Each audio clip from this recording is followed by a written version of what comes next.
może od razu przekażę głos gospodarzowi tego miejsca, czyli Markowi Ditowi, prezesowi Giełdy Papierów Wartościowych, a potem powiem coś więcej.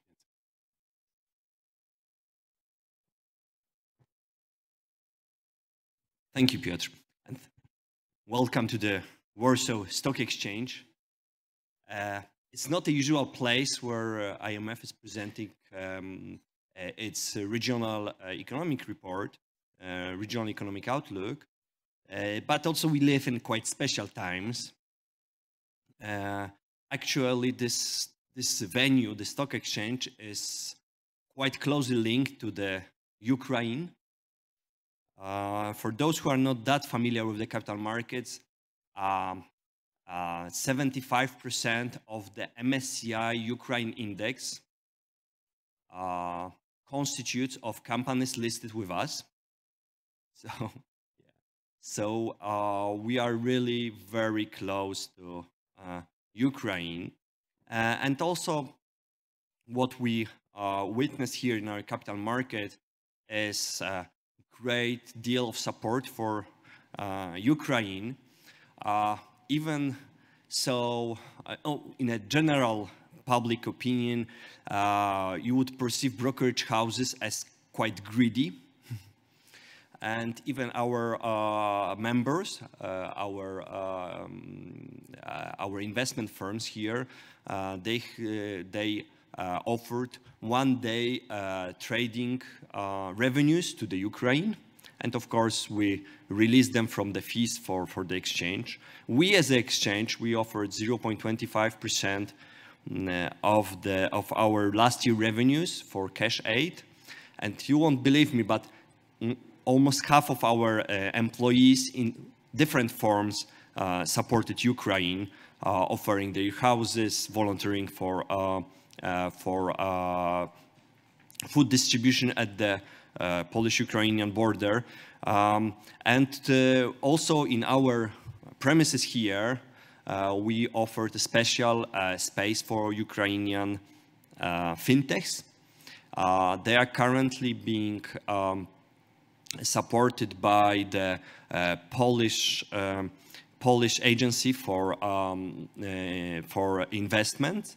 But after 1 month, they might come here, and we offer them free grants up to $50,000 and US dollars, and also space to work from. So I'm very glad that we can and thank you very much IMF for selecting this venue. Thank you very much for Polish Economic Institute for organizing this event here, and I wish you great morning here at the Warsaw Stock Exchange. Thank you very much.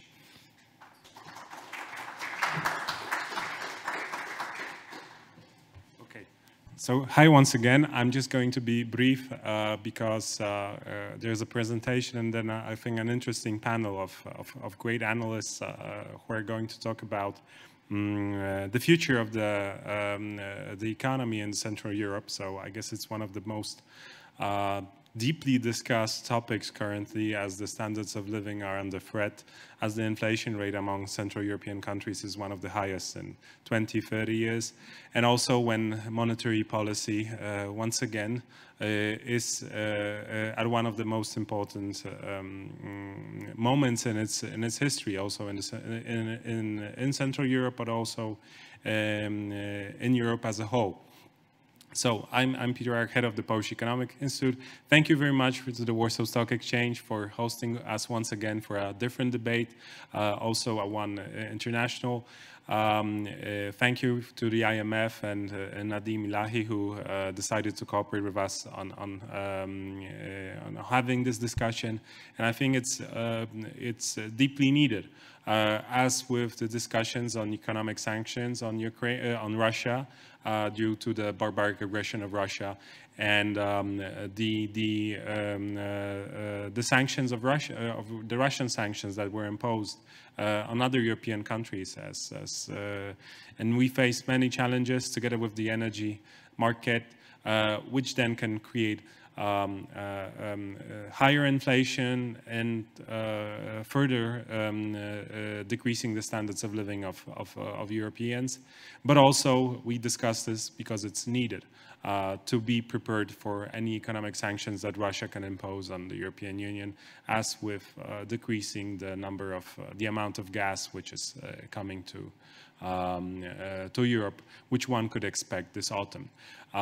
So, not to talk more, I think there is going to be a great presentation and a great panel, and and I'm not only saying that because I'm moderating it, but I give the voice to and the floor to Nadim Ilahi, the head of the Warsaw and Central European IMF office. Nadim, please. Thank you, Piotr, and thank you, Marek, for allowing us to host the event here jointly with the Polish Economic Institute. I must start by welcoming everyone, but also apologizing for not being able to be there in person. And that is because in our office, we were exposed to COVID positive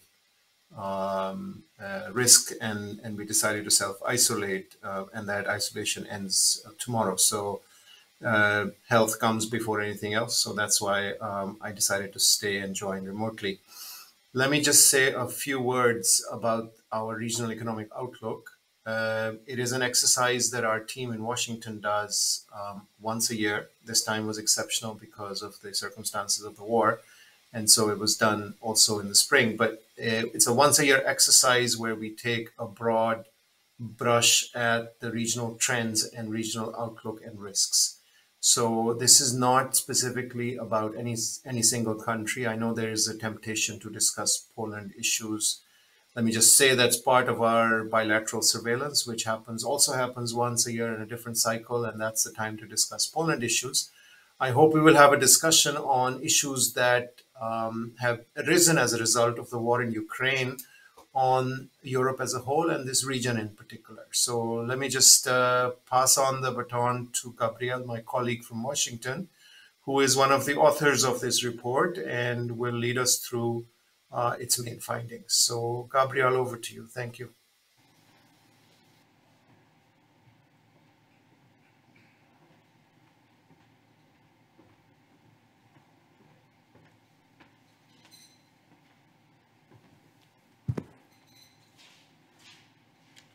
I was tempted to run like my two predecessors up the hill, but I was a bit afraid I would stumble, so I used the stairs. So thank you so much for the opportunity to present here. Thank you so much again to the Warsaw Stock Exchange and the Polish Economic Institute for hosting us. As Nadim said, this is an exercise that we do together with our World Economic Outlook. Of course, during the pandemic and the war in Ukraine, we have done it twice a year, and this is actually a quite recent exercise that we have done. Before beginning, let me say that, yes, I'm part of the team that prepared the report, so by no means this should be understood as a personal effort, but a team effort. As Nadine said, we are going to look into the regional outlook. We are going to go through recent developments, trying to understand how the war impacts Europe and the context in which this happens in terms of the economics of the region. My sense is that what we are going to present here is something that you all already know. So there is a risk that some of the things I'm going to say are at this time common knowledge. What I hope is that by putting everything together into coherent story is going to be useful for you. And I look forward, of course, for the debate afterwards and the questions. So the first thing that, of course, one needs to say is that the war in Ukraine is a humanitarian catastrophe. The refugees that have come into Europe overpassed by far the last event of Syrian refugees in 2014, 15, 16. And what we are observing is the highest flows of refugees in Europe since the Second World War. Of course, this affects mostly the countries that have a border with Ukraine, in particular Poland, that is hosting around 4/5 of all the refugees that are flowing into Europe. In addition to this, in addition to the humanitarian catastrophe, of course, what the war has represented is that it has impacted quite strongly on commodity markets. 2021 was already a very strong year for commodity markets, and you have this in the middle chart. So after the pandemic and the soft prices of 2020, all the stimulus programs, in particular in the US, that were put into place to counteract the effects of the pandemic actually began to impact. And this, in conjunction with some bottlenecks, actually represented a huge push for commodity prices during 2021. In the chart, what you see is what we were expecting before the war, and in a softer shade, what you see is the additional impact on prices as a consequence of the war. And what you see there clearly is that petroleum, natural gas, food prices are going to be much higher than we were expecting just before the war. The third chart on the right, what it shows is that, of course, geopolitical risk is at its highest, at least since this index began to be compiled. You have that chart of the right in blue. But in conjunction with that, you have that consumer sentiment that have already been rebounding quite strongly, because it seemed to be that the end of the pandemic was near. The light at the end of the tunnel was there, so there was very strong rebound. You see that in the orange line in consumer sentiment. Basically, the war ended that, and of course, related with consumer sentiment and related with geopolitical risk, there are decisions that the consumer and investor do that can have an impact going forward. Now, the war in Ukraine comes on top of the pandemic. Of course, Poland is one of the countries that have relaxed the restrictions related with the pandemic. But the truth is that this is not homogeneous across Europe. This is not homogeneous across the world. One issue that was clear, though, is that Omicron, although it's more contagious, was less detrimental for mobility. And you see this in the chart of the left. You compare there for different type of activities, public transportation, retail, the presence in the workplace, how much Delta impacted mobility and how much Omicron impacted mobility. And it's clear that Omicron impacted mobility much less. And so, of course, this had a much less impact in economic activity. The other thing that is clear, that the other piece of evidence that shows clearly that we were already very close to the end of the tunnel is the level of activity. And you can see that in the middle chart. In the middle chart, you have very select countries for emerging Europe and for advanced Europe. And what that chart shows is the level of GDP seasonally adjusted at the end of Q4 2021 compared with the pre-pandemic level. And except for a few countries, namely Spain or Italy, that had very large contact-intensive sectors, namely tourism sector, service sector, most countries in emerging Europe, in advanced Europe, were already surpassing pre-pandemic levels. This is also reflected in how tight the labor market was. Although, there is a huge heterogeneity about the labor markets in different countries in Europe, when one looks at the aggregate, what one sees is that vacancy rates were beginning to go up, both in advanced and emerging Europe, and unemployment rates were going down.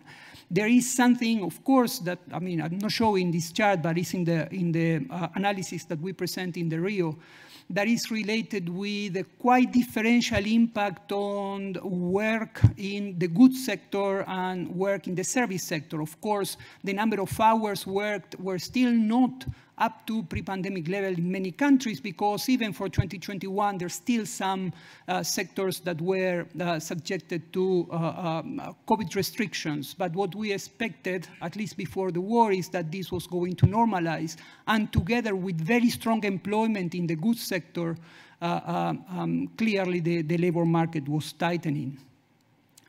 Now,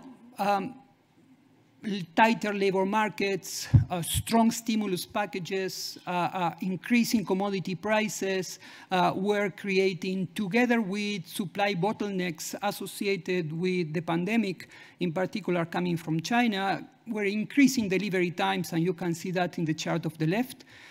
Delivery times for goods increased quite substantially during 2021, and they continued to be very high in the first quarter of this year. In the chart of the middle, what you see is basically a radiography of inflation, both in emerging economies and in advanced economies.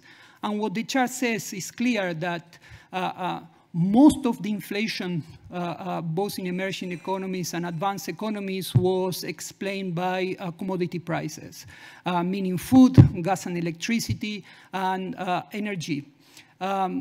In addition to that, of course, you have the increase in the price of durable goods on top of the bottlenecks that I just described. The increase in prices, the tightening labor market before the war, of course, also created pressure on wages. And these increasing wages you see both in emerging Europe and in advanced Europe, and you see this in the chart of the right.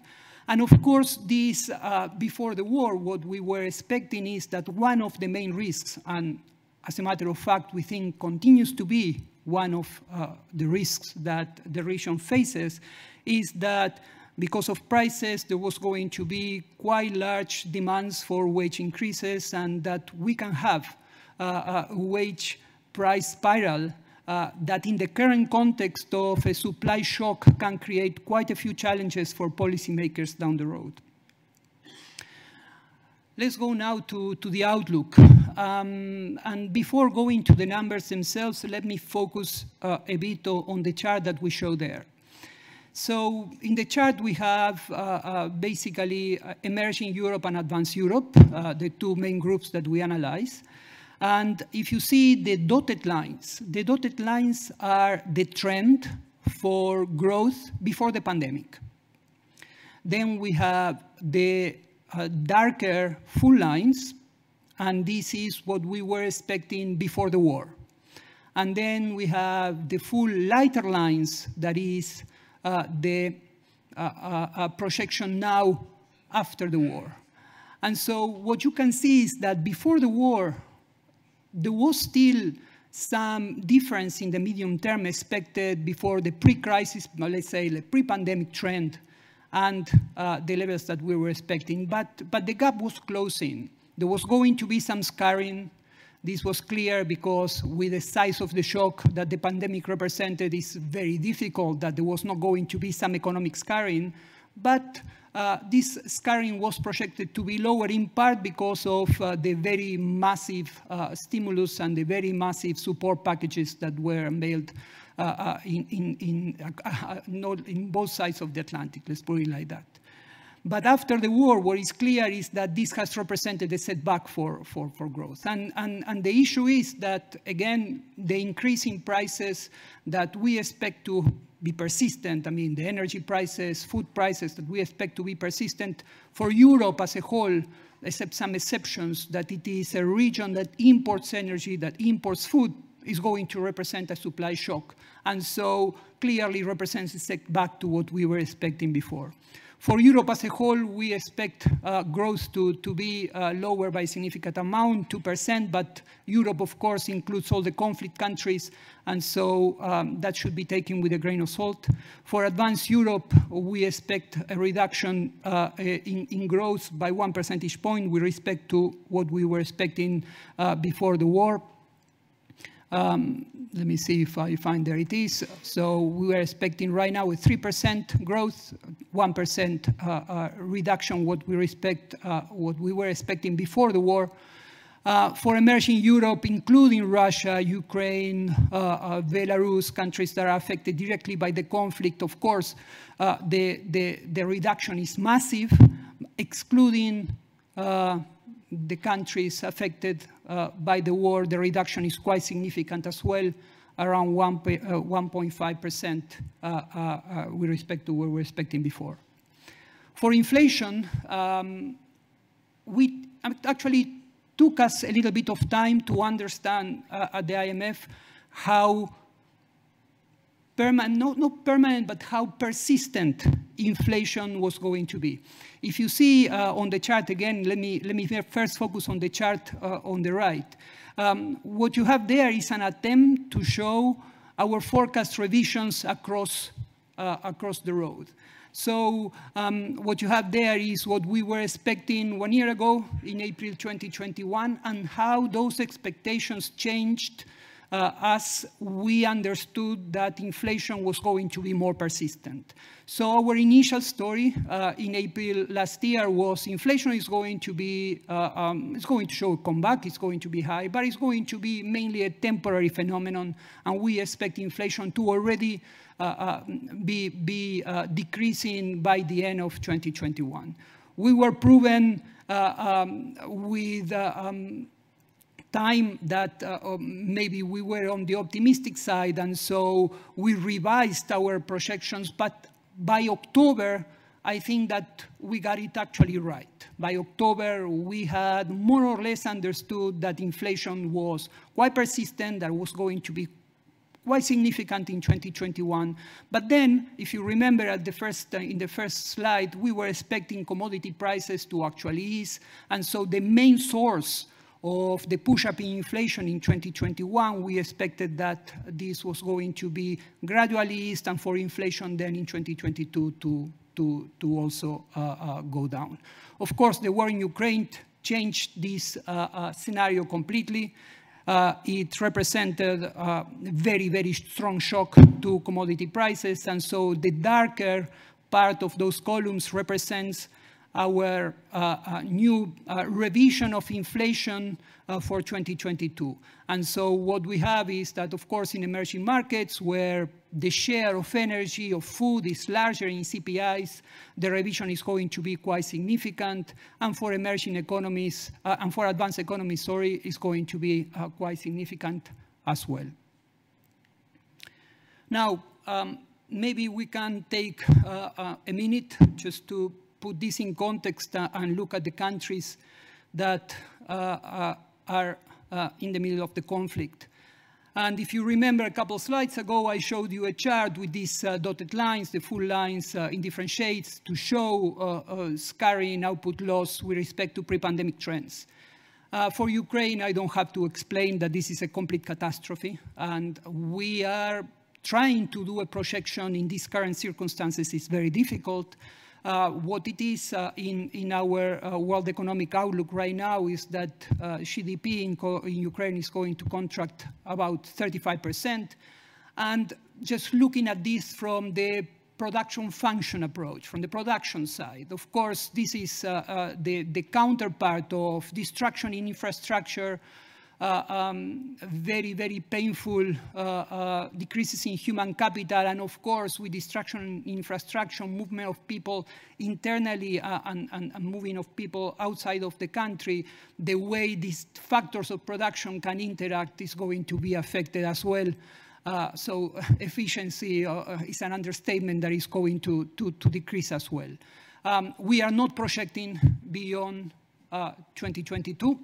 This is one of the questions, at least for Ukraine, this is one of the questions that we received the most during my presentations the last couple of weeks, and also presentations by other colleagues, is what is your assumption about the length of the war?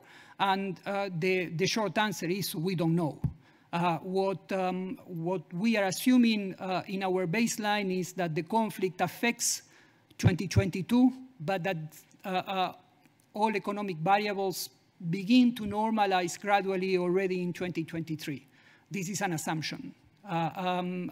We really don't know how long the war may last, and of course, the longer it lasts, the more the effects of the war are going to linger. For Russia, this is also a very, very painful shock. On top of all the uncertainty created by the war and on sanctions, what we expect is that private consumption is going to collapse, exporting quantities is going to also be decreasing quite significantly, and that this is going to be a persistent shock for Russia. what we are projecting this year, and again, please take this as these projections more as order of magnitudes, we expect Russia economy to contract around 8 to 9% in 2022. Now, what I was pointing out just a second before, in this, I mean, no matter when we do projections, point projections are always orders of magnitude, and they are not, they are helpful to tell a story. But when one does a projection, the most important part of the analysis is to think where one can be wrong. And so for that, what you think is what type of risks the projection is subject to. It is more likely that we are going to be erring on the upside, or it's more likely that we are going to be erring on the downside. And it's clear that in these circumstances, if anything, the balance of risk is to the downside. So if we are wrong, most likely we are going to be wrong on erring on the optimistic side than on the pessimistic side. And there are a few things that explain this. I mean, of course, what I mentioned about the length of the war, no one knows. The more the war lingers, the more persistent the increase in energy prices are going to be, at least for the next couple of years. The more persistent food prices are going to be, at least for the next couple of years. And of course, the more uncertain the environment is going to be for consumers and for entrepreneurs. In addition to that, we have the unresolved COVID situation in China. Our baseline includes part of the problems associated with already the lockdowns in Shanghai at the beginning of the year. But what is clear is that this is also a developing situation, and it can have additional impact in particular on supply bottlenecks. On the positive side, I mean, there are other risks, but let me go to on the positive side. Of course, the counterpart of the negative are that the war may have a swift resolution, and we may leave this behind faster than everyone is thinking, and this is, of course, maybe positive. And of course, the COVID situation can go into the endemic phase globally much faster than we were expecting. Now, let me focus a second on a risk that is related with the conflict, and that is a sudden stop in natural gas flows from Russia into Europe. And let me, of course, focus on this because I think it's what it is in the minds of most policymakers in Europe at this point. I mean, we actually had specific scenario associated with this in our regional outlook and our world economic outlook. So it's very difficult to have an idea or to establish even orders of magnitude of how a Russian natural gas shutoff would impact Europe. What we did was to try to at least understand how different countries would be affected by this shutoff. So what we did was to take first an aggregate top-down approach to the energy market in Europe. And we look at what would happen if natural gas stopped flowing for all countries. Of course, it's different if it's stopped for some countries and not for others. So the scenario, it's important to emphasize, the scenario that we analyze is one in which natural gas stops for everybody. And what we find out is that even at these low levels of stocks, natural gas stocks that right now Europe has, is that through the summer the situation would be fine. But of course, come winter, the situation would deteriorate quite strongly. And for the whole of Europe, what we expect is that I should use my words carefully. It's not what we should expect. This is a scenario. What we have in this scenario is that Europe as a whole would suffer a decrease in natural gas supply of around 12% for Europe as a whole. And this is what you see in the middle chart there. So this line is 12% is the decrease in gas for Europe as a whole. But what this distribution shows is that the impact would be very different for different countries. Some countries would suffer really small declines in natural gas. Some others would suffer quite large declines in natural gas because of the links with Russia, because of infrastructure rigidities. And one thing that we tried was to basically look at that. And we look at that in the first chart.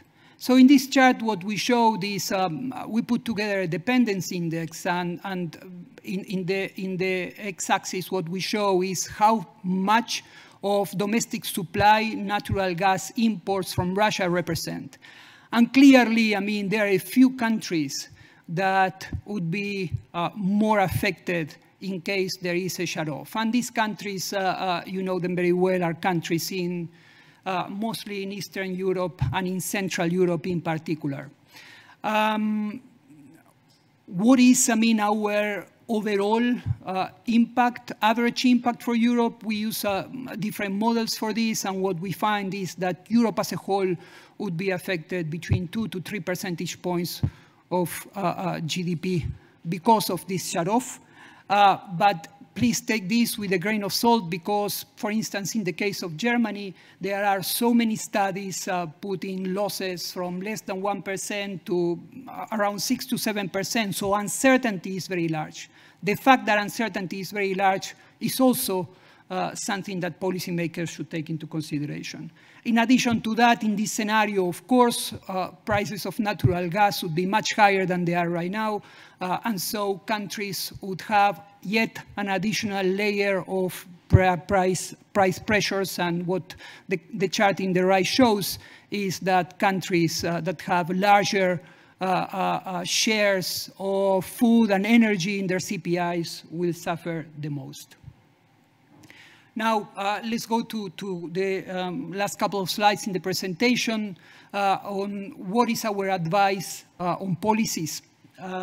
So the general advice on policies in our exchanges with authorities is that this is a supply shock. I mean, and since it's a supply shock, when one thinks about this, at least from a theoretical perspective, is that a supply shock affects potential output. So not necessarily affects the cyclical position of the economy, but rather it decreases the level of potential output that an economy can achieve. And so in that context, in terms of the policy mix, the first respondent should be fiscal policy. And it should be fiscal policy, but even on a very temporary, targeted way. So the chart of the left, what it shows is just a summary of measures that different countries in Europe, both in advanced and emerging Europe, are implementing. And it goes from grants, transfers to vulnerable households, smoothed pass-through of the increase in energy and food prices. Some are decreasing temporarily taxes, so moratoriums, etc. In the middle chart, of course, what we have is how these packages would impact the fiscal position of governments, and what we have is that in the case of advanced Europe, this would impact the fiscal deficit in 2022, but then it would regain the path before, while for emerging economies, we are expecting that the impact is going to be a bit more persistent. Of course, and we are going to talk about this in a second, this shock, as I said, comes on top of the pandemic, and debt ratios are higher across the board. So, and this is shown in the chart of the right. So with higher interest rates coming, higher debt ratios, not all countries are in the same position in terms of the type of fiscal space that they have. So countries that have less fiscal space will have to reprioritize spending, maybe by phasing off COVID-related programs and increasing others to support households and vulnerable but viable firms face this shock. Others with more fiscal space may be able to expand fiscal policy and the deficit a bit more forcefully. As Piotr said at the beginning, we are at a very critical juncture on monetary policy. There are many shocks that are occurring at the same time. It's very difficult to disentangle the effect on inflation of supply shocks, of the war, of global pressures, of demand, domestic demand externally, and this is extremely challenging for policymakers. What is clear is that, and this is shown in the chart of the left, is that inflation is running higher than inflation targets in most countries in Europe. And what this country shows is what is that we are expecting for inflation at the end of the year, and it's clear that it's higher than targets. As a consequence of this, chart in the middle showed that most countries, most central banks have already begun adjusting to this, some earlier, some later, but since Q3, Q4 last year, countries are increasing policy rates quite forcefully. And on top of this, we have the announcements by the ECB to decrease, actually stop asset purchases in the context of the PEP and on the context of the pre-pandemic asset purchases as well. That is, of course, warranted, but most likely is going to add extra pressures on rates. To finalize on the structural front, what is clear is that on the structural front, the issue that will require the most attention in the short term is catering for the needs of refugees. This could actually be a short term, provide stipends, temporary households, but may turn in a more persistent challenge if some of these refugees stay more permanently or if the war lingers. And the other challenge, of course, is energy security, something that is going to be in the minds of policymakers, I would say, for the foreseeable future. Of course, there are pre-pandemic and pre-war challenges that Europe has to still address, but you know this well, so I'm not going to go and describe them. So to finalize, this is our bottom line. I'm not going to go to each and every of the points. The regional outlook is available. My email is available, and Nadim is here as well. So if you have any questions about this, I would be more happy to answer them afterwards, or after if you want to think a little bit more on the question and send it through email. Thank you so much for your attention and for being here.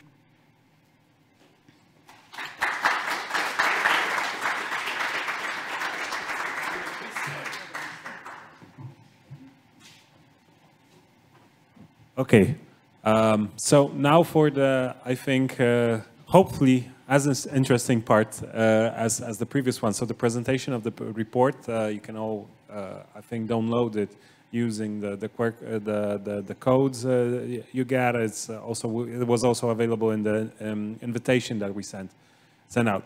So there's a slight change in the panel. So, but I think it's also a very interesting one.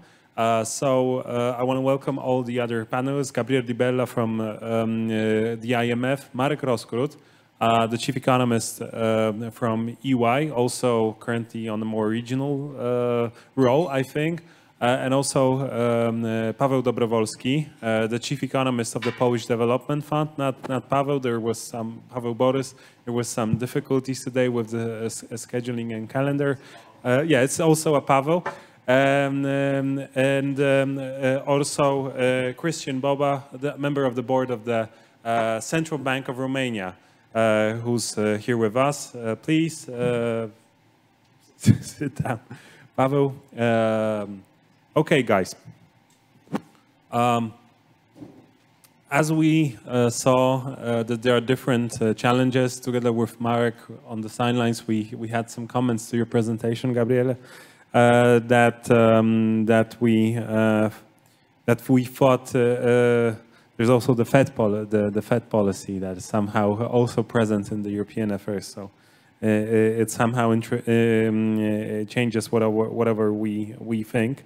Yeah, but what I wanted to start with is the discussion on the more big picture before we can go into detail. Please also remember that we're talking regional, not only country. So it's always the temptation to speak about the specific situation of each country. Each country actually they have very similar, especially in Central Europe, challenges ahead. But I wanted to start with Marek and maybe ask him about what the war changed in his outlook for this year and for the next year in terms of what you see for Poland, but also for Central Europe. Thank you, Piotr. Thank you for invitation. It's great to be here again. As for directional changes, it's pretty obvious. So that we obviously see a downward revision of economic growth projections and upward revision of inflation outlook. And so maybe I will make comments relative to actually the IMF outlook. In particular, when we look at the situation of Central Europe and Poland in particular, indeed there are significant differences between this region and also including Poland and, for example, advanced European economies. One thing is the structural inflation that I will discuss in a moment, but first maybe with on the upsides, with a relatively positive comment would be on GDP growth this year. Because in my opinion, in particular in Poland, economic growth indeed will be lower than projected before the war's outbreak. It's pretty clear, but it will be stronger than projected in the economic outlook of the IMF, in my opinion. It's not only about the very strong outcomes in the results that we already see for the first months of this year, with the first quarter growth exceeding 8%, even maybe touching 9%, we're going to see, and this carryover effect will be strong, that even if we enter technical recession in the second half of this year, so we may face GDP contraction on a quarter-on-quarter basis for 2 quarters ahead. But even in that scenario, we can still see GDP growth of above 4% this year, even significantly above 4%. I wouldn't be that surprised even if we meet the 5% GDP growth this year. That's optimistic, but it's not a baseline. But it's something that it's still feasible, even if we actually enter a significant slowdown or even technical recession in the second half of this year. And still, I believe the resilience of the Polish economy. This is something we'll see again, in relative terms. Because in every crisis, in every downturn that we have experienced this century, for example, Polish exports turn out to be very successful. And every time we manage to increase our share in the global trade. It's worth to mention that 36% roughly of our value added is exported. And it is exports growth that has been the main contributor to GDP growth in this century, not private consumption. In contrast to what many analysts actually claim, they seem to forget that consumption also includes a lot of foreign value added. More than 1/3 of consumption is based on foreign value added, actually. So, and again, I believe this resilience and the diversified structure of the Polish exports, and also our linkages to Germany, which obviously is the major trading partner, still, when we, for example, look at one of the most impacted sectors during this crisis, during pandemic crisis, during the consequences, the period after the war's outbreak, in terms of supply chain disturbances and so on, so automotive sector, it's worth to mention that the structure of the Polish automotive industry It's more based on, intermediary parts, and also we changed the structure of that sector recently towards electric vehicles and other parts, which also made this industry much more resilient in Poland and less dependent than it used to be, for example, on the German automotive industry, while the rest of the slow manufacturing is still largely closely related to the German performance. But still, again, we have always managed to increase our share in the global trade. And also the role of a trade with Russia, it has declined significantly already after annexation of Crimea. So it has gone down from 6% to 3% of Polish exports. So again, its importance is not that significant. And also when we look at past experience where there were some, disruptions with Russia in terms of trade relationships, our, again, producers managed to substitute this market with either internal or other external markets. And again, we also have pretty strong wage growth, which supports consumptions. Refugee inflows, since Poland is the biggest recipient of refugees inflows. And in terms of that, Poland has become the second globally host to refugees after Turkey. And that obviously will support also consumption. This will be connected with increased spending by Ukrainians, government transfers, also Polish citizens supporting Ukrainians, since there is still some, although now quite limited, excess savings accumulated during the pandemic period, because as we know, consumption of services in particular was not possible, or consumers were not willing to consume many services. So on aggregate terms, it translated to additional consumption. So that, again, in my opinion, will support economic growth. Also, expansionary fiscal policy, which actually it remains expansionary, but it will fuel inflation. And this leads me to the second topic, where I'm much less optimistic. That is inflation growth, where in this case, I actually would project inflation to exceed projections of the IMF as regards Poland. Since that should be, we should see double-digit, significantly above 10% average annual inflation in Poland this year. Obviously, there is huge uncertainty. I mean, geopolitical events, supply disruptions, government policy, because we see an increasing interventions of governments to impact prices, where price caps, regulations, indirect taxation changes, and so on.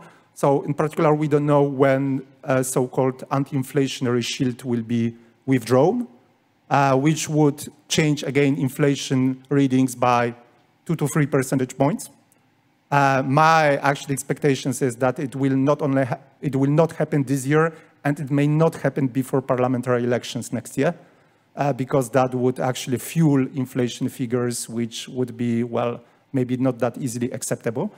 And the issue is, when we discuss fiscal policy, I don't know whether this is a good moment to discuss that in more detail, but generally, it's difficult to assess the actual stance of a fiscal policy. And despite efforts, I understand it is necessary, but calculations of cyclically adjusted or structural deficits in this period is, well, it's a big challenge indeed. I know, I feel sorry, many institutions, including IMF, they just have to do that. But a grain of salt, maybe it's not enough to say that we have to put into this. But it's difficult to assess actually fiscal position when there is acceleration in inflation. That actually leads to simultaneous increase in the government revenues. However, it does not translate to increase in expenditure. And it does happen with a lag, and especially when higher inflation leads to increase in yields and higher cost of debt servicing costs, but it takes time. So it twists, this picture is not pretty clear what the actual position is. When you look at deficit, decline in deficit last year, obviously we'll see a significant increase of deficit this year by, I don't know, 3 percentage points or so relative to GDP. But it does fuel inflation. And we should remember that Poland is one of 2 EU countries where inflation actually has been accelerating continuously, including 2020, the pandemic year where many countries actually experienced deflation, while in Poland and Czech Republic, inflation did accelerate because especially services prices, they have been growing and accelerating since the turn of 2018. So it already happened before the pandemic outbreak, well before the pandemic outbreak. So we do have a very tight labor market currently, expansionary fiscal policy. And so these supply shocks, while in normal circumstances, central banks and other authorities would respond either by neutral policy or even mitigating the impact of these adverse supply shocks. It does happen in the case of Poland in an environment of already overheated economy, strong demand, rising inflation, so which means it increases the risk of this either wage price spiral, but we also see an increasing number of businesses already introducing, for example, indexation, price indexations into their contracts. It's already happening. So even if these supply shocks should be temporary, but they turn out to be more persistent and subject, and these risks actually are clearly to the upside in terms of potential inflationary shocks ahead, then it means that, well, we do have to respond. Indeed, fiscal policy should mitigate the impact on the most vulnerable households. However, these measures adopted should not be well provided to large groups and the whole society, because it's not only about fiscal balance, it's also about inflation pressure that is associated with that. And otherwise, if that happens, it means that too much burden would be imposed on monetary policy, which would lead to a very adverse policy mix comprising of very tight monetary policy, extremely tight monetary policy. And if fiscal policy remains too expansionary. And it's a very different situation when compared to the euro area, where labor market is not tight, wage growth remains muted, and actually consumption is well below the pre-pandemic trends in many countries, even before pre-pandemic levels. So it's very different than in the euro area than in the US, UK, and in particular in the Central Europe, where this demand and also driven inflation is relatively high. Still, obviously, external factors, commodities prices, they do play a very significant role, usually account for majority of this inflation, but to the extent that that happens in the environment where also demand factors play a very significant role, that actually requires a different response than, for example, by governments in the euro area. I will happy comment more, but I know I'm going to ask more questions, so easy. Thank you for that. That you painted a big picture. Also, the differences between the Eurozone and the non-Eurozone Central European countries, and also Eurozone members, and also Central European countries which have some difficulties because of different growth pace. But I wanted to ask Christian about the same issue. So, for example, the Romanian central bank started tightening of the monetary policy earlier than the Polish central bank. So, what's your take on the projections for this year and the next year because of the challenges ahead of us? I will start by quoting the governor that said that a fire next to your house is always a matter of concern, especially in windy times. The war hit the economy while the recovery was still infant, I would say, and compounded the problems. We would have a completely different discussion now about growth, about better prospects of the economy if the war never existed. The important issue of the shock of the war for the Romanian economy, but not only, as the region is facing the similar problems, is that the war compounds the pandemic supply side disruptions that existed even before the war. This compounding effect is quite important. The fact being that the two crises were not only successive, but inflicting damage in the same fields. And I'm thinking about energy markets and some supply chain disruptions. All this has brought us to even higher levels of uncertainty, clearly difficult times for policymakers. and we still have this really nasty tail risk of a potential full stop of gas flows. To tackle your question, since the war, the effects, to put it simply, are slower growth and higher inflation, like everywhere. If looking at growth, our baseline scenario of our latest projection assumes that the heaviest economic impact of the war in Ukraine will occur this year, before gradually abating next year and 2024. Conversely, we assume that the sanctions imposed on Russia and other countries that encourage or support this military aggression will remain in place until 2024. The macroeconomic forecast corresponding to our May inflation report that was just published last week assigns approximately 1 percentage point negative impact in economic growth, especially for this year. The medium-term effects are assessed as being only moderate, 0.4 percentage points, and that is via mainly lower potential GDP growth. The impact of the war in Ukraine on real GDP growth is prompted through three main channels that I will mention. What is important, none of these three channels is the banking sector, as there are no Russian or Ukrainian banks in Romania. There are no credits from the Romanian banking sector towards companies or citizens coming from the two countries, and also the deposits that are coming from those countries are statistically insignificant from zero. The main channel that we're facing is trade, and one of the three actually links is trade, and trade links with the two countries are very limited, between 1 and 3 percentage points in terms of exports or imports with each of the countries. Imports of goods from Russia represented 3.2% of total imports in 2022, mostly consisting energy products. Natural gas imports, and this is an important aspect, are basically fully sourced from Russia, directly or indirectly, but very important to mention, as opposed to most of the EU countries, Romania's primary source of gas is domestic production, so 80% of the consumption is locally produced, and only this 20% is mainly imported from Russia.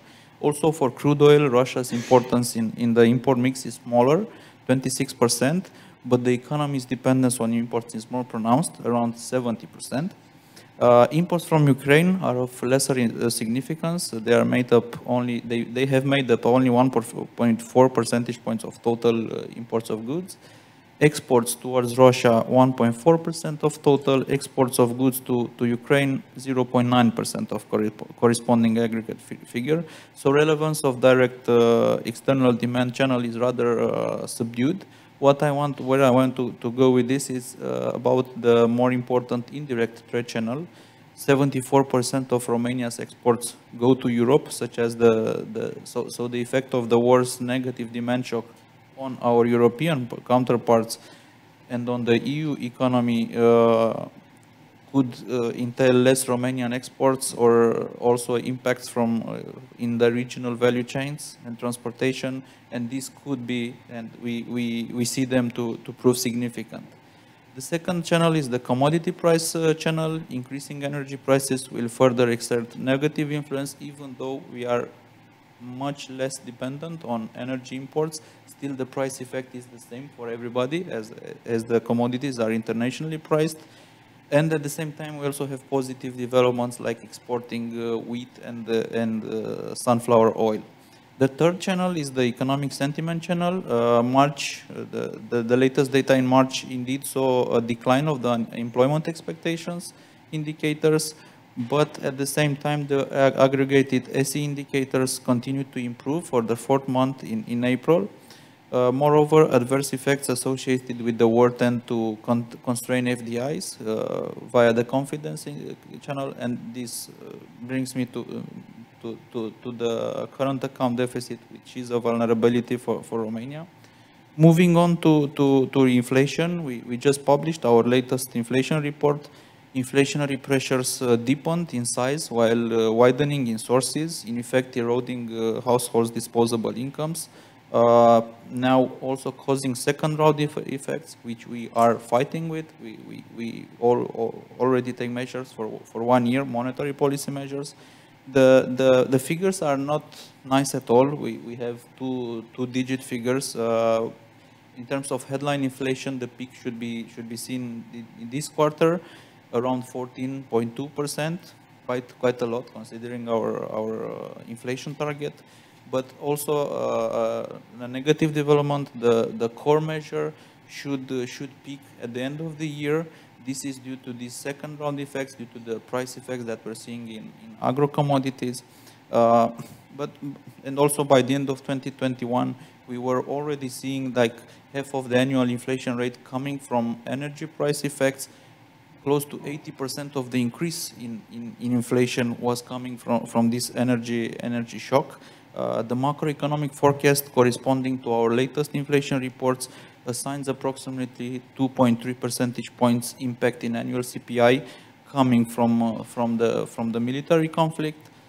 The invasion of Ukraine exacerbating basically the energy shock, bringing wholesale prices of electricity and natural gas to fresh new highs in April 2022, in spite of measures taken by the government to basically to compensate and to cap the energy prices. It is difficult to isolate the impact of the war on consumer prices, as the energy crisis in Europe had begun to unfold before the war. In spite of the caps that the government imposed, price of utilities increased somewhat in April too.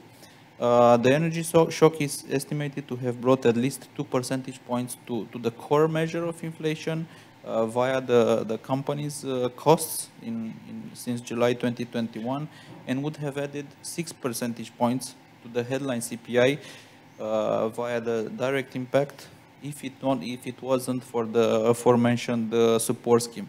So basically, we would have had inflation around 20% without these measures in energy markets.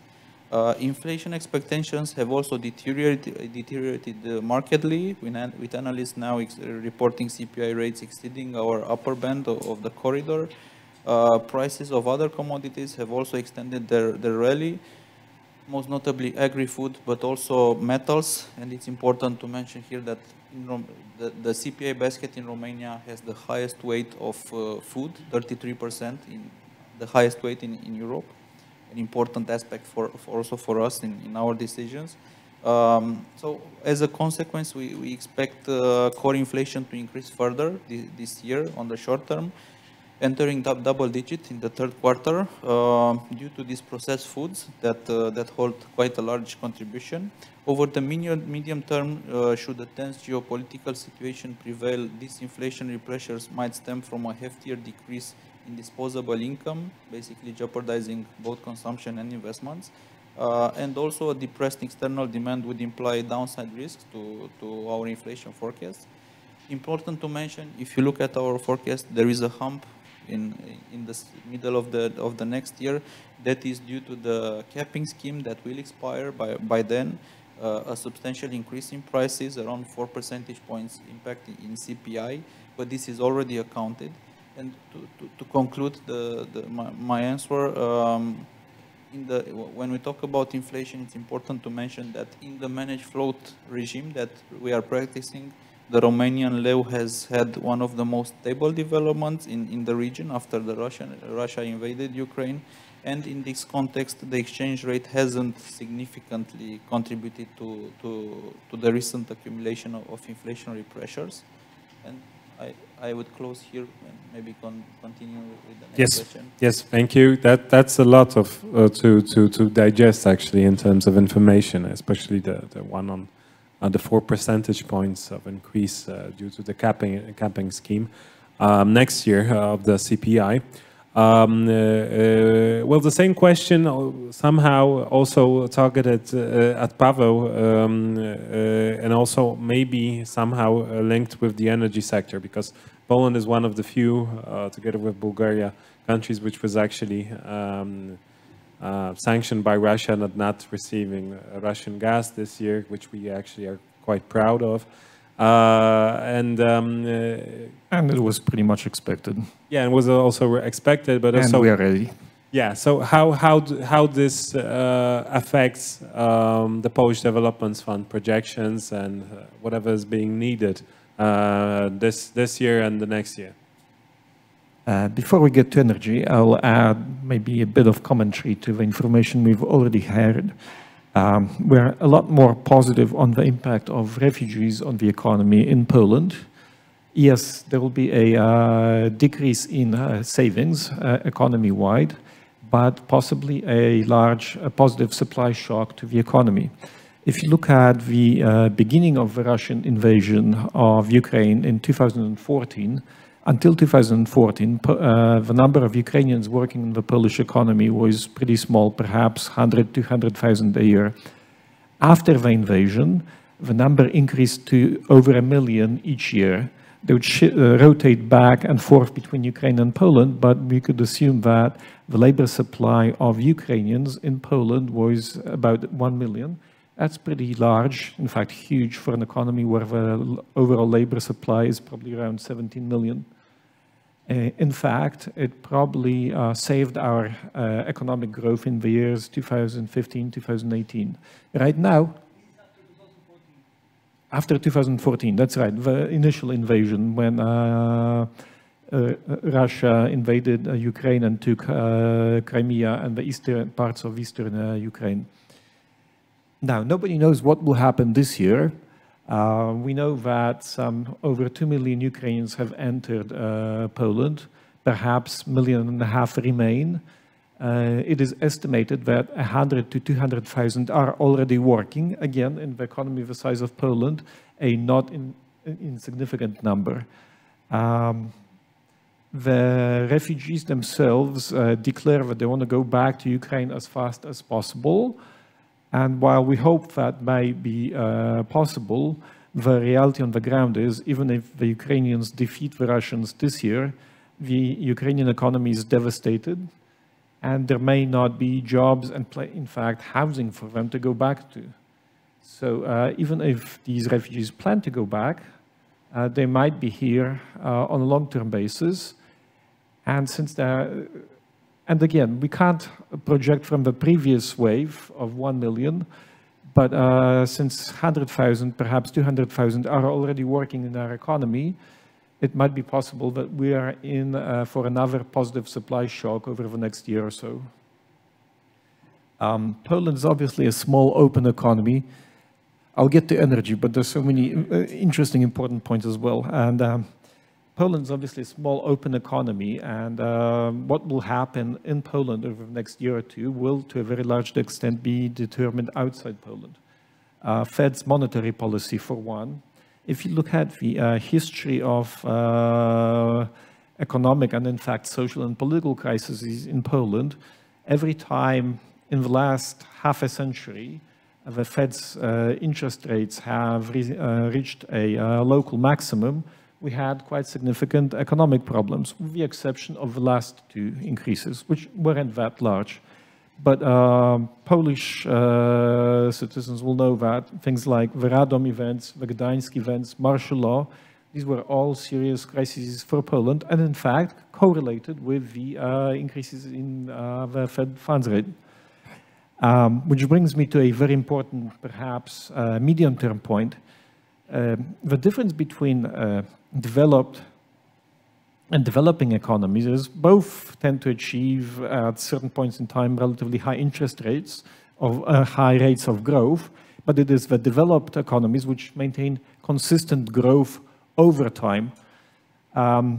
It is crucial for Poland's long-term and medium-term economic prospects whether we've in fact reached the state capacity, the structural capacity of economy to deflect the costs of crises, to shift them around to various sectors of society, to perhaps shift them over time.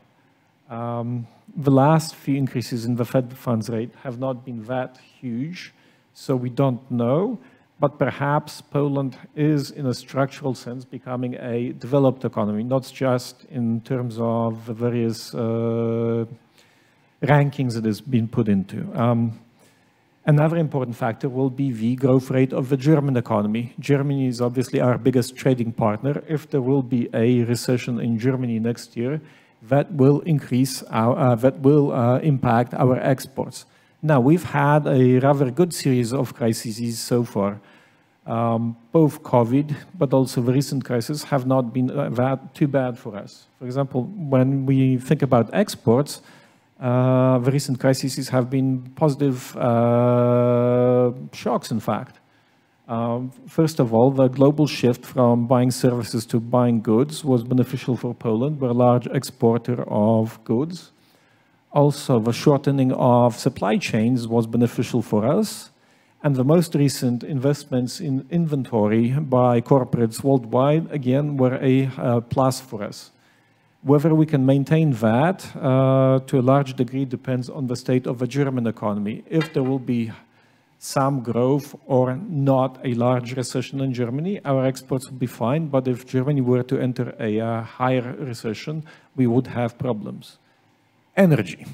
When you look at the Polish economy and dependence on the economies of Russia, Belarus, and Ukraine, all other sectors besides energy are not a problem, are not a challenge economy-wide. The only sector which is a problem for us, potentially, is energy. But in fact, we're ready.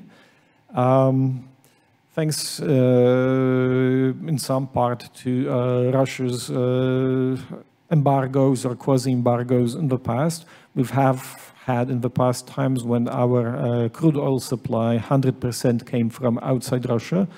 By the end of this year, we will have the capacity to supply all the gas from outside Poland that we need from sources other than Russia. Obviously, if Russia did a full stop and stopped exporting gas to all of Europe, we would be impacted. But again, we have the technical capacity to import our gas from all the gas we need from outside Russia. In terms of dependence on in other sectors, there is not an economy-wide impact. For some industries or for individual companies, there will be problems. Russia, Ukraine, and Belarus are a large supplier of steel, fertilizer, wood. So for companies that depend on, and sectors economy that depend on those imports, there will be problems, but there are adjustments that are in the workings right now. Polish buyers that used to buy steel from the East are now sourcing steel from Japan, sourcing steel from Brazil. Obviously, moving steel from Brazil and Japan takes time, about 6 weeks. There are also financing issues. We've had established trading relations. We didn't need that much credit to import goods. Now, when we find new sources, these new sources need to establish the creditworthiness of Polish suppliers. So that will be a problem, perhaps an area for intervention by the state in terms of helping with supply of credit for companies that need to reorient trading partners. And obviously, for some exporters, there will be a problem. For example, Ukraine is a buyer of 90% of processed animal hides. So the processors of animal hides in Poland will have a significant challenge this year. I could go on for quite some time, but I think discussion questions might be more interesting. Yeah, I'm very happy that you went from migration to energy. That's a very and also that you talked about the immigration and the impact of refugees. Some estimates, the preliminary from Oxford Economics, from Mateusz Urban, even talk about 4% increase in the economic output by 2050 in one scenario with many assumptions. So, but it's there are some positive elements to that. And maybe I wanted to go further with the energy question. So Gabriel, you had a chance to hear out the other speakers. We heard your presentation, and how do you estimate, or how do you see the other, the region as itself as capable of sustaining an energy shock that we might expect? So a cutoff of gas from Russia, and probably a cutoff of oil, because the European Commission is pushing this project further with the support of many governments. Thank you. I'll try to be brief, so others have the opportunity. I spoke a lot already. The way I would see is first try to get a global view. So if there is a shutoff of Russian gas, it's going to be very difficult to reallocate the gas that is not exported to Europe by Russia to other regions. Because of just infrastructure constraints, it's going to be very difficult for Russia to basically redirect those exports that is done via pipelines to other markets. That implies that for the world as a whole, if that scenario happens, there's going to be less gas for everyone. The second thing to think about is what is going to happen to supply. Because, I mean, what is very clear is, I mean, natural gas prices increased by a factor of 4 or 5 since 1 year ago. So the price incentives for LNG are very, very strong. The question is whether, I mean, what's the supply elasticity given these very large increases in prices.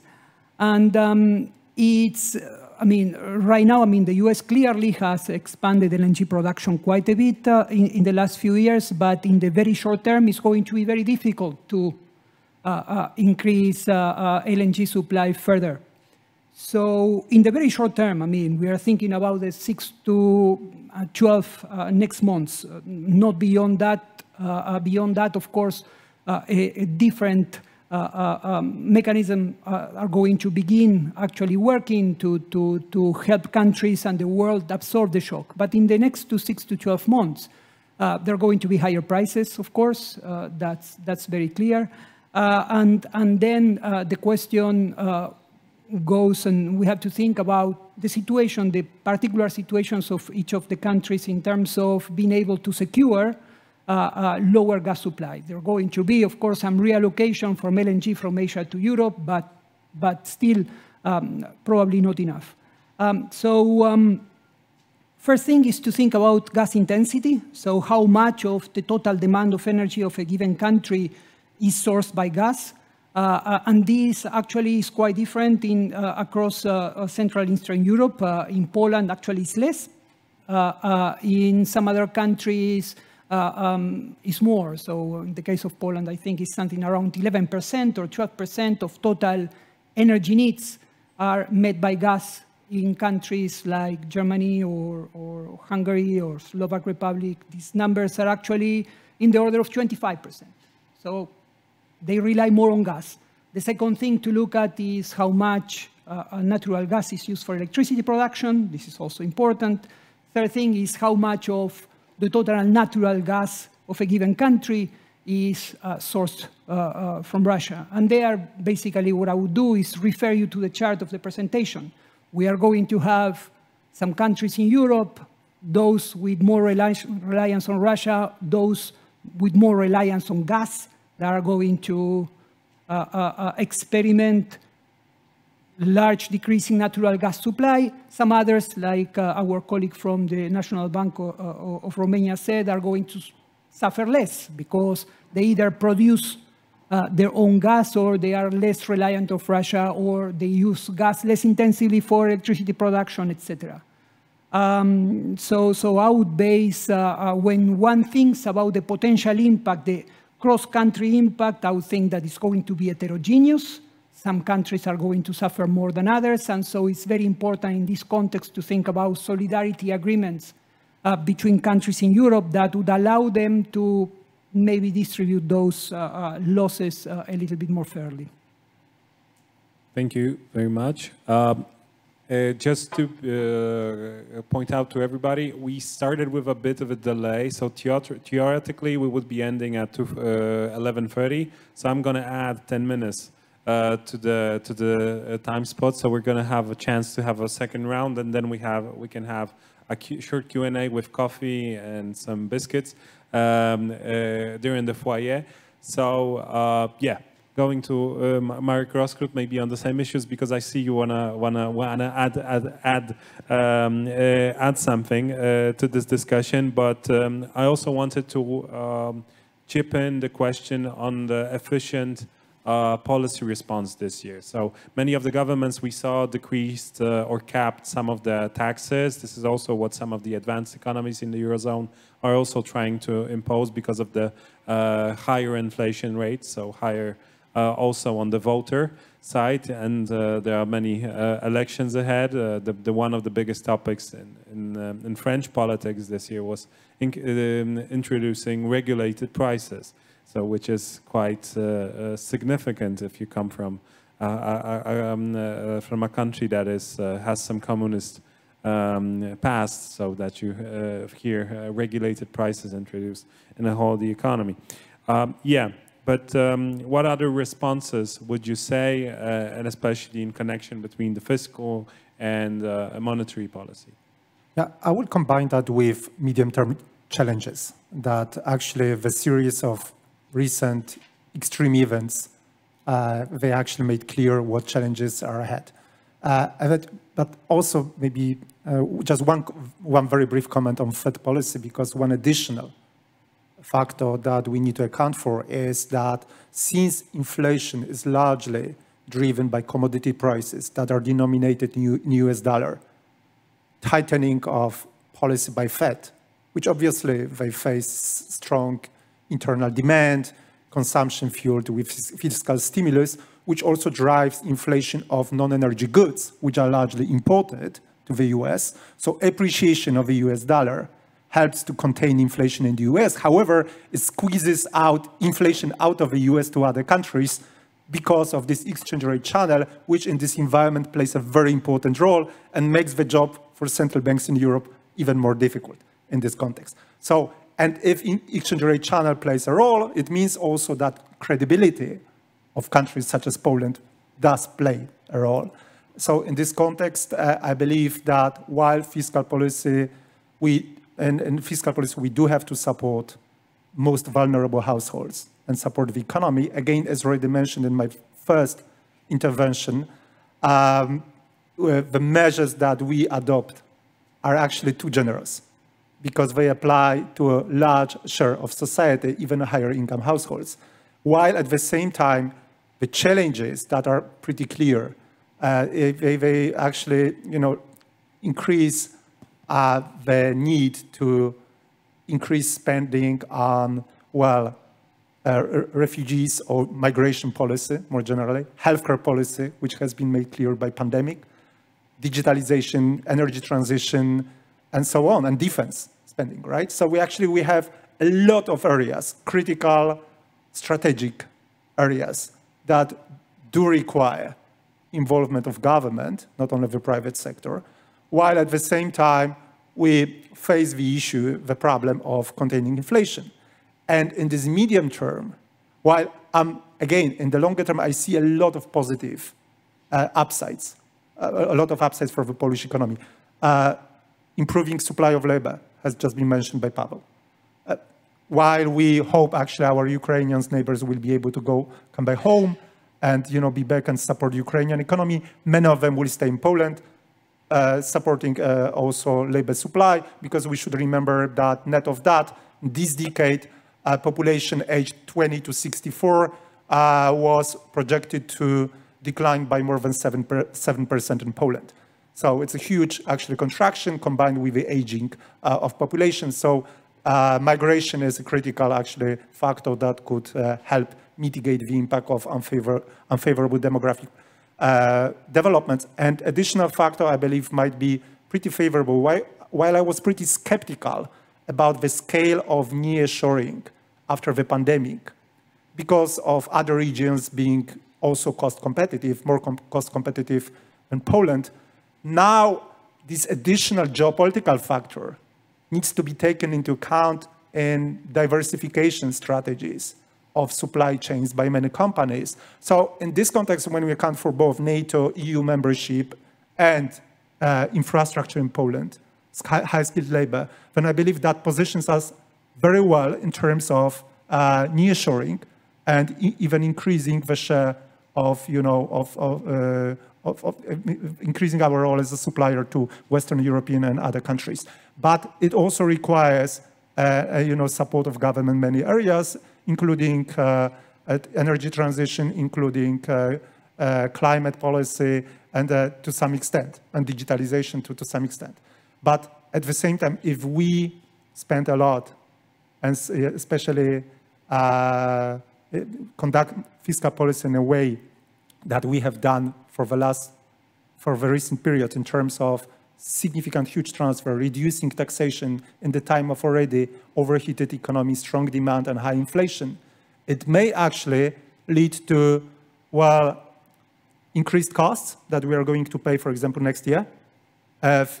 Fiscal policy remains too expansionary, and there are additional series of shocks, price shocks, because the risk is strongly asymmetric to the upside for potential inflation shocks ahead, because we also should account for one fact, that this transition, there is a global acceleration. It's synchronized transition across many, many countries, which increases demand for many resources and commodities that are needed for this transition to complete, and these actually may face significant supply constraints, supply limits, because many green minerals, other commodities are actually concentrated in countries outside of the Western Allies bloc, which, if we add to these potential geopolitical tensions, may end potential and quite likely fragmentation of global trade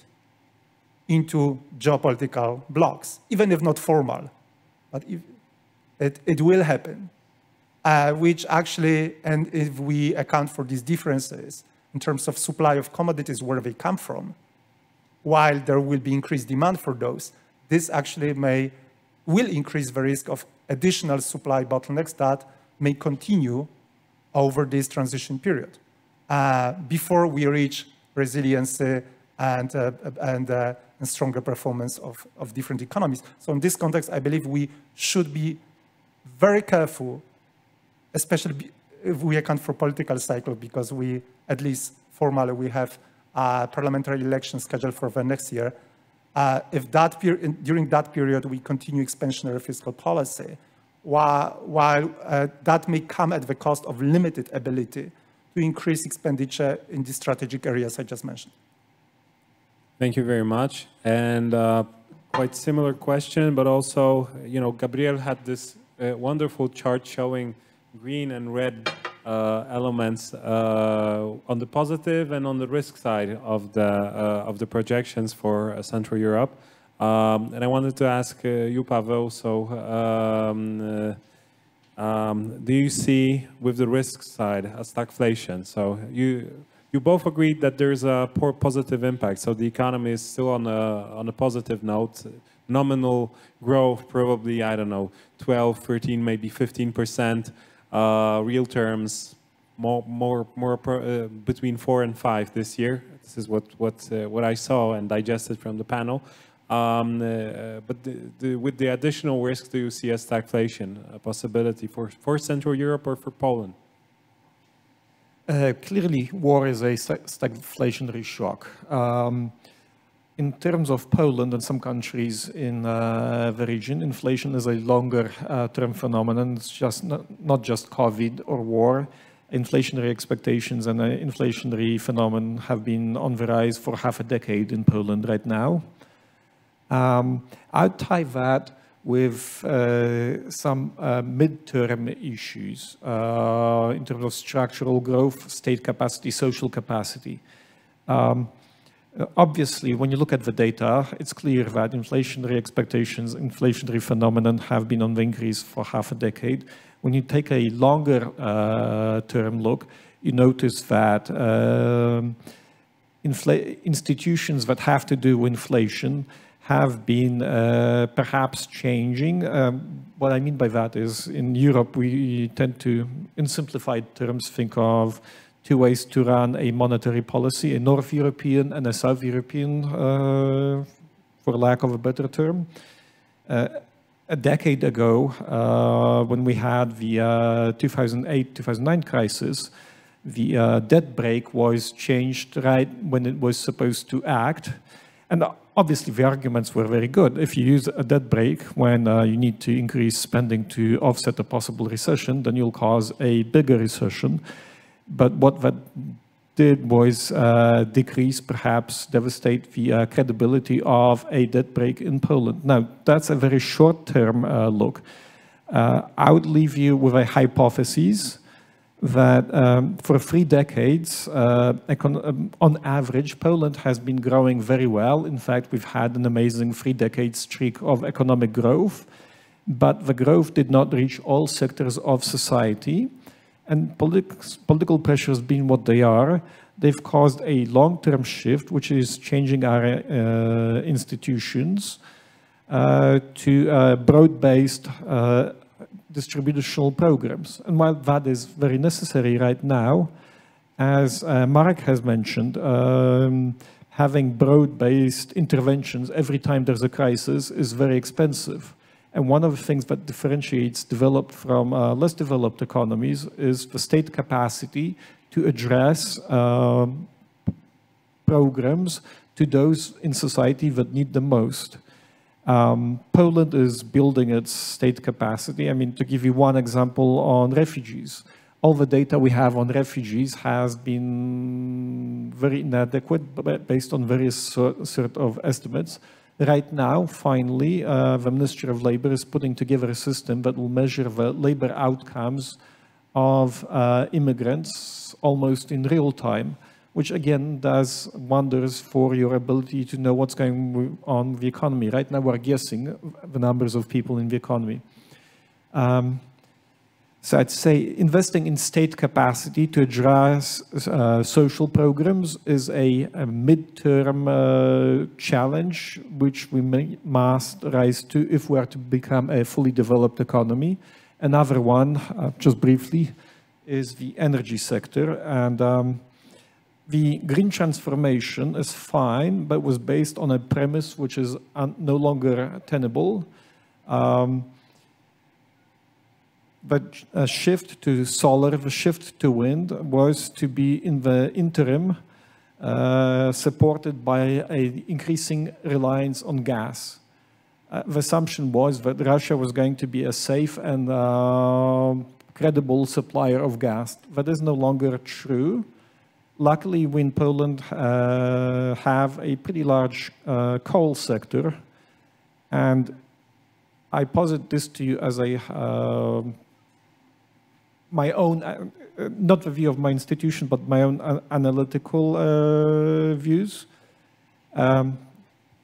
We will be building nuclear power plants. That'll take at least a decade to build, a decade to become operational. We may need to rely on coal for a lot longer than has been assumed so far, which may also include putting down new mine shafts. Thank you. That's, well, Poland didn't, when you look at the energy mix by 2030, you still see a lot of consumption in coal, so. Correct. I was thinking more of a period after 2040. When you think about midterm, aging electricity generation, gas obviously been problematic over the next decade, 2-3 perhaps. Yep. What do we do after 2040 when theoretically we're supposed to have no coal? What do we do after 2030 when our coal consumption was supposed to be declining quite significantly? We have a lot of new gas projects coming online right now in terms of electricity generation. Question is, what do we do in the next 2-3 decades? And we need to start thinking about that right now. If gas will be a problem worldwide, as has been alluded, perhaps coal may need to be an interim source of electricity for a lot longer. Okay. We can discuss that later. And Christian, this is going to be the final remark. Then we're going to go for a short time to Nadim, and we're going to end. So I breached my promise that it's going to be 11:40. Sorry for that. Just wait a bit, and coffee's there. Christian, so do you see any chance of stagflation for the region? So, and the other challenges, do you see more on the risk side or on the positive side? So the guys here seem a bit positive, I guess, seeing a lot of risks, but still I don't see in your faces and that you have a conviction. Midterm positive. Let me address the fiscal and central banking topic on a very short time period. The fiscal side is clearly better able to address this kind of sector level shocks. The monetary policy is a blunt sword. We cannot use it with medical precision. Also, like Christine Lagarde said, monetary policy cannot put more gas in the pipelines or make the wind blow stronger. But the fiscal policy also has its limits, and the fiscal space is very, very limited in Romania. I would say even non-existent. Unfortunately, the fiscal consolidation is taking a break this year in Romania. The fiscal deficit is at quite elevated levels, around 7%. Also, this 7% comes in this challenging environment with markets being pretty moody, I would say. Also, an aspect that complicates the story is that 80 to 90% of government expenses are fixed, so basically social expenses and wages. So this also complicates the thing. What has been done, there were a lot of measures like higher domestically financed investment spending, so cost adjustments for infrastructure projects, capital transfer for food processing industry, fuel subsidies, SMEs subsidies, support for vulnerable houses. While all these measures are helpful during such a turbulent period, their effect on the budget balance should also be considered, especially in the case of Romanian economy that is, I think, the only country in Europe that is still under excessive deficit procedure. In this context of tighter monetary policy, neutral or slightly tighter fiscal policy, EU grants are a huge opportunity. The fiscal subject is long, but with the highest public deficit and highest current account deficit in the EU, the topic is of major importance. Romania has to perform a more difficult balancing act. Switching to monetary policy, I would say the situation is challenging. The pass-through that we're seeing from energy prices into food prices is quite big. Almost as big as the FX pass-through that we usually see into CPI. Both crises had and still have their own characteristics and specific traits. Both are difficult shocks to tackle. We who have never faced these kind of shocks, at least my generation, have first to observe that each of the shocks is different in its own way and adjust our policies accordingly. What we are doing, the central bank, we like to say that we're doing a balancing act, quoting Augustine Cartons from BIS. We do account for local economic circumstances and balance in our own way, let's say. All the central banks are doing the same dance with its own local flavor, let's say. We do not look at the situation in black or white, recession or inflation. We believe that there is a middle way of graduality, of gradual moves that address the problem in an efficient way while also optimizing economic costs, so harm that could be done to the economy. Or, of course, we need to act so that high inflation does not become entrenched. We are in full swing in the normalization process. I would say that it's a textbook sequence. We started by first strengthening the liquidity conditions, stopping bond acquisitions, and then starting to increase the key rate. We do not do forward guidance, but it's clear that we cannot afford higher spreads versus our CE peers. The challenge is still there. Fighting second round effects from a supply shock is a challenge, and fighting them in the most proper manner is an even bigger one. Also, to put it simply, rising rates is always more difficult than decreasing them, but it's our job to do them in the inflation targeting framework that we're applying, and with the independence that we're having. It's our mission to take the punch bowl away while the party is just starting, or at least is progressing. Also, we don't, like I said, we don't do forward guidance, but we know that the normalization process means that sometime in the future we should reach real positive rates. This is why we use all our instruments for containing second round inflation, so that afterwards, through a pushback of these inflationary shocks, probably over a 1 year time span, in my opinion, to get there to real positive rates, but it will take us some time. Also, it's enough to look at our latest inflation projections for 5 seconds to see that more measures are needed. And to address the last question, at this point we consider a stagflation scenario in the case of Romania as highly unlikely. This is due to potential GDP bringing a strong contribution.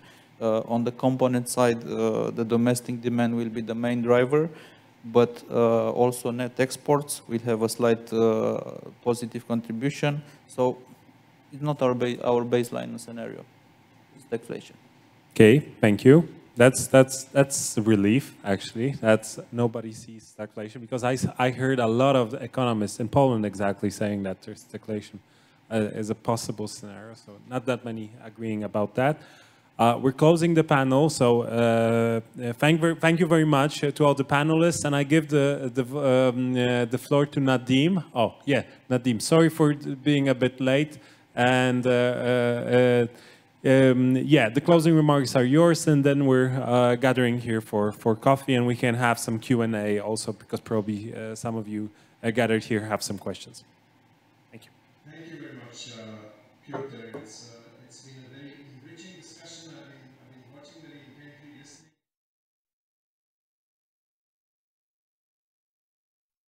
And contributions. Let me just summarize. I was thinking how I would summarize this rich discussion, which captured a lot of things, but very broadly, broad brush.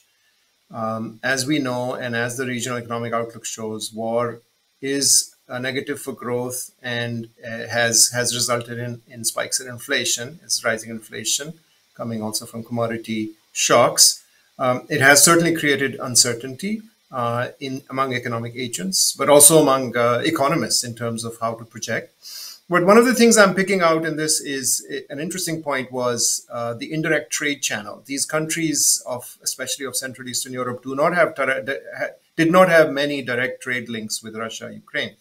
But the indirect trade channel through Germany, where these countries are linked through a supply chain, that's an important link to watch out for, especially in an adverse scenario outcome of a gas shock, further gas shock. So I think that's something to take away from this discussion. The other thing was that I learned that supply chains are shifting. To what extent that's happening seamlessly, we don't know. But we expected what is being called friend-shoring. But there are also bottlenecks. So you know, how much those are cleared up is also going to determine macroeconomic outcomes, including inflation. Refugees are a plus, especially for the economy that has received the most of them. In the net, a plus. That's what one would expect. But there are also long-term adjustment issues and fiscal support issues, which need to be looked at and followed. On the growth slowdown, I think one clarification here, even though the panelists are more optimistic, our regional economic outlook, our world economic outlook projects Poland's growth to be 3.7% this year. And there is a sense in our Rio that fiscal policy should be thinking about growth slowdown and how to deal with that in the event that does happen. And there, I think fiscal space matters, as our Romanian friend also mentioned. If you don't have fiscal space, then of course you're much more muted in your response. But if you do have a bit of fiscal space, then some fiscal stimulus could be provided in case there is a growth slowdown going forward. But I think in general, as was also mentioned, you know, anti-inflationary measures are important, are good in terms of muting inflation, but they do show up later when they are lifted. Whether it works as a policy of keeping inflation muted in the near term, it seems to work, but we don't know. Monetary policy, of course, has been hit with a complexity of shocks. This is the issue of the day. We've been dealing with this for about a year. There is a debate in this country, at least, about whether monetary policy tightening came in late. Let me say that we assessed this issue in our bilateral surveillance, a report which is available on our website. This was completed in January, before the war. And our sense was that given the price signals and the data-driven calculations that you could do, monetary policy tightening in Poland did not necessarily come too late. Why? Because the signals coming from supply chain disruptions post-pandemic were very, very confusing and were showing spikes in certain prices here or there, which was very difficult to read as a sense of broad price increases. When there was a sense of it, when the sense of price increases broad-based price increases clarified, we saw a tightening cycle from the central bank in this country. So, that's a sense we have. It's become much more complicated after the war because of commodity price shocks and others. And there was a good point made about the role of the big central banks. After all, they are the big money moves around globally through the global financial cycle through them, and they play a massive role in determining inflation around the world, and that would also play a role. In the end, let me just touch on risk and the gas shutoff. I think we had a very enriching discussion. The outcome was countries' exposures are different, and that would determine how they suffer from the gas shutoff. And that the supply response of how quickly alternative to gas, which is LNG, come into play and come into the market, would determine the outcomes. So on this, let me just stop here and thank everyone, all of you participants, for being here, and look forward to further discussion on the floor during coffee. Thank you so much. Thank you, Nadeem. So thank you, everybody. We're closing. Coffee.